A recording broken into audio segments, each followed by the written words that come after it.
Hello there, and welcome to your reading. This is a general reading for all signs.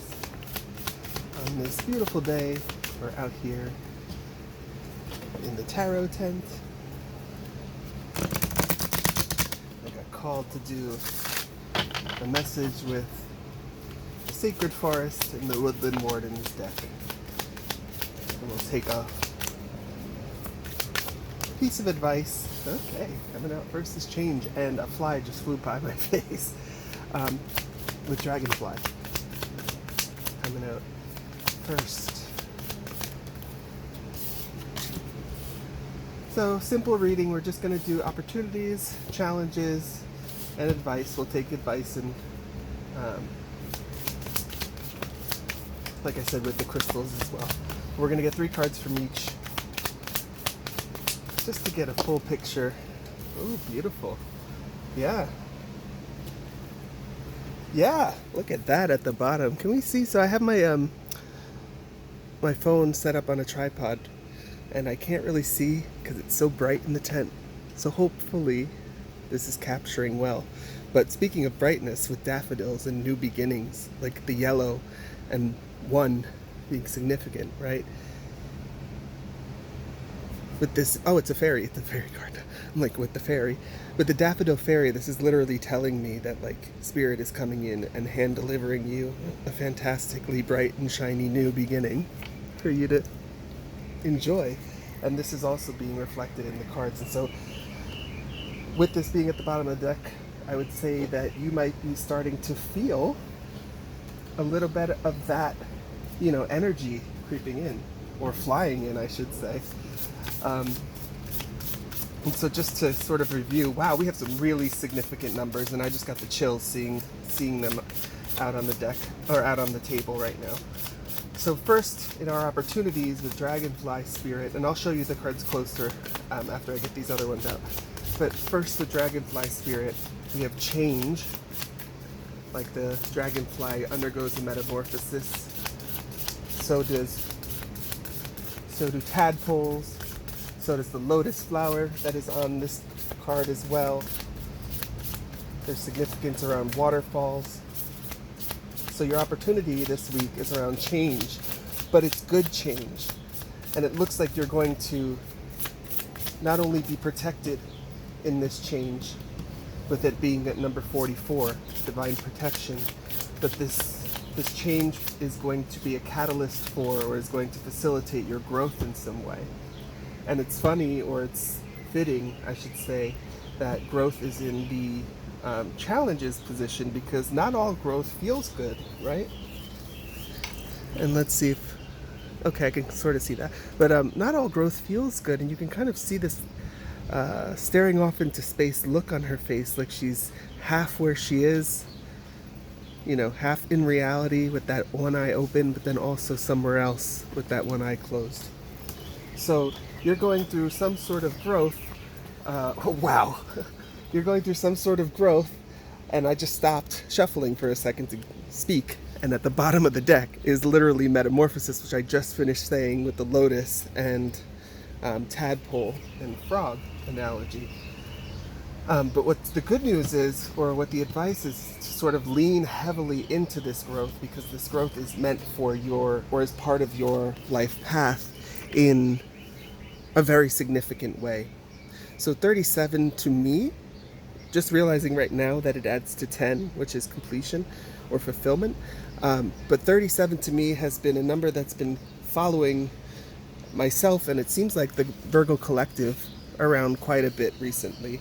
And whenever I see it, it sort of warms me, because it feels like it's saying, yes, you might be going through some difficulties right now, but you know that there's going to be a full tree of fruit to harvest from.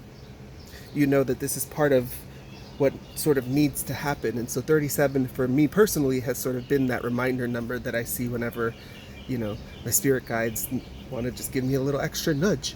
And so this card, significant being 37, but also underscoring the idea that growth is a little bit uncomfortable, right? That might be your challenge, but if you lean into it, you have the opportunity for massive and beautiful expansion that you know contains or is abundant with the energy of summer and summer abundance and light and happiness and sunshine. And so with this being a spirit guardian of the summer card, it also helps to underscore the idea that this is protected growth. This is spiritually aligned growth, divinely protected growth, that a transformation that is written. And I'm just getting the Akashic records when I said that, like, it is written for it to happen this way. If that gives you any sort of peace or confirmation. Okay, so let's just, wow, confirmation, and both of these decks fall over. I am out in my tarot tent, and it is a little windy, so thank you for that confirmation, Spirit. But let's just they're like, we don't need to give you 3 more cards. The story's already told. All right, you know what, fine. So we won't grab any more cards in terms of the story, right? It seems like we understand what the opportunity is, which is massive change. It might hurt a little bit, but there's going to be a beautiful expansion and growth out of it. So let's just get a little bit of advice then. We'll take 3 cards of advice from the Woodland Wardens. Well, okay, they like that. And we'll grab a crystal at the end to help support and ground in these changes and this growth. All right? So 3 cards, please, Spirit. And, if you can mirror this, thank you. That would be helpful. Yeah. Okay. You guys are amazing. Okay. Yeah. Interesting. Huh. Okay, so just what I'm seeing, or what I'm getting from the 2 cards that are out, that's the ram and the goat. Both are cloven foot animals. Both are, to me, sort of dark or devilish in just because they carry that storyline, not necessarily because they're dark or devilish, but when you've ever heard a goat scream, like, it does sound a little possessed. So, and I'm not, throwing any shade, but just to get those 2 cards out, it makes me feel like you are, like devil card energy, you are breaking free of some sort of addiction or some sort of thought pattern. Guardianship wanted to just show up there. I'm not going to take these 2 cards. I don't know if you can see it from the angle that I'm holding it, but the wolf as well. So something with ferociousness, guarding your heart energy, guarding your essence by letting something go, and then in doing so, that's resulting in massive change and expansion. And so just to I didn't even get to read what these cards are about yet, but yeah, you're gonna need determination in terms of this change, right? The Dahlia and the Ram, the story is, the message is determination, okay? Just calling out some characteristics of a ram, being hard-headed, right? Being stubborn, not giving up. And a dahlia, I do believe dahlias take a very long time to come to flower, and they are tubers, right? So they're not seeds they don't start from seed or produce seeds, well, maybe they do produce seeds, but they grow from a tuber, which is like a potato, and that takes a very long time. They're very hardy plants. Can I just get one last card, please, Spirit? One last piece of advice, or are we good here? I think. Romance. Okay. Didn't expect that. And then at the bottom of the deck, nourishment. Okay, so there was a lack of nourishment, and I'm saying was because it feels like this forward energy is wiping whatever this lack of nourishment was clear or clean. Okay, thank you. So let's just get some advice. So we've already started to dive into it, but you're going to need to be determined. You're going to need to keep after it, is what I'm getting with this change, and maybe you're already doing that. Okay, I don't want to superimpose a past, present, future here, because we're just talking about today, but your opportunity here is to be determined to change, right? And with this card coming reverse, which is overcoming obstacles, it makes me feel like there might be a stuck feeling in this growth. So don't judge it on necessarily how it feels in your body. Ooh. So don't judge it on how it feels in your body. Ask how it feels to your overall progress. Right? Because feelings, what I'm getting, that didn't really make sense when it came out, but now what I'm feeling is a wave, right? So feelings come in waves, and so don't get stuck in one wave and let that take you out to shore, or out to sea rather. Stand firmly where you are on the sandbar, right? So you can see out to sea rather than get carried out to sea, and let the waves flow past you, right? And this is all to say that you might feel like you're stuck or you're being carried out to sea right now. And the advice would be to ground, re-get your bearings through this change, recognize where in this process or where in this timeline of growth you are, so that you can sort of appreciate that vantage point rather than be a victim to it, right? Rather than be like, oh, I'm suffering, this sucks, this is painful. Okay? Lots of transformation energy, lots of butterfly in the cocoon, chrysalis energy, the last couple of readings. So that's beautiful for you guys, because expansion is the advice or is the future, right? Life path expansion. But I was sort of surprised to see the Finch and the Peach with romance coming out as your sort of extra advice, or last sort of piece of advice. And what I'm getting from this is, maybe with these sort of darker energies that you had to release and grow past and grow through, you're now freeing yourself, literally becoming the butterfly and discovering your wings, with this being a winged animal. Winged animal. And gaining an even higher vantage point to where you can sort of see what options you have in terms of romance, in terms of like counterparts, in terms of true love coming into your life with sweetness, right?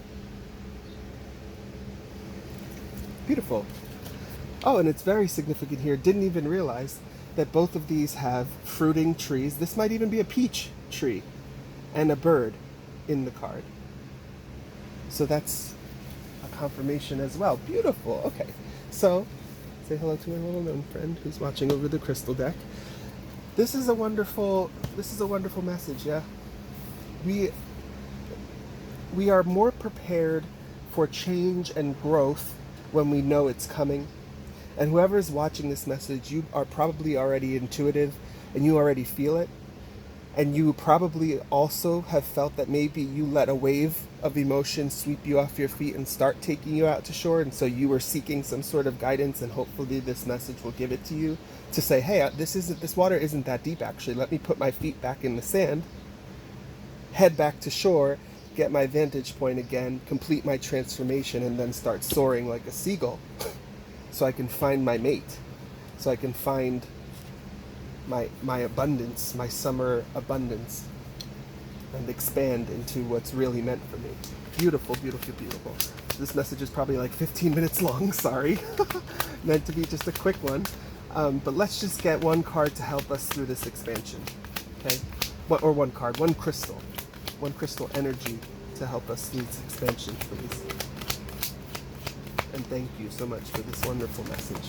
And I hope whoever finds it and it resonates with you, I hope you enjoyed this expansion now with this sort of new viewpoint, and get laser focused coming out for the second time in 2 days.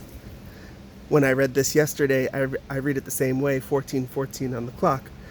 It's get laser focused on yourself with Azurite, and I think I failed to say that. But what I'm looking at from this vantage point looks like a topographical map, or like a satellite image map, right, of the earth. And here's, rivers flowing through, and these are forests, lush forests, right? And you can only sort of get this vantage point if you have your wings, if you are nourished from the abundance of food that you have to fly high above the clouds and see this vantage point. So in order to get there, get laser focused. You can have this high vantage point but remain grounded. And the reason I even went back to that is this is azurite, but the photo is really azurite and malachite. I think the card is actually azurite and malachite, but they just didn't want to put the whole thing down here. What I'm getting to is with the azurite, the blue, that's giving you that higher perspective. That's motivating you to find a way to soar, to grow your wings to soar. And then with this green malachite, it's dropping you back into that grounded, heart-centered place where you can get those higher vantage points and not be swept away in the details or how to get there. Okay? So azurite and malachite is definitely an ally. If you are a Reiki practitioner in any way, or you are an earth sign, this is absolutely a stone that you should start working with, particularly if you can find it in jewelry to wear it on your body. It gives you the calmness of heart of jade, but the clarity of mind of, like, for me personally, like a fluorite or even an apophyllite, just like super clear and able to express. And the reason I said with Reiki, because it's the same with the energy that you can then put out. You know, your intention with whatever work you're doing is just that much clearer. You can hold that much more space and allow the healing energies to flow in a beautiful way. So thank you for listening. If this message resonated with you, please do give it a like, comment below, and if you haven't already, please do subscribe. Take care. Have a great one.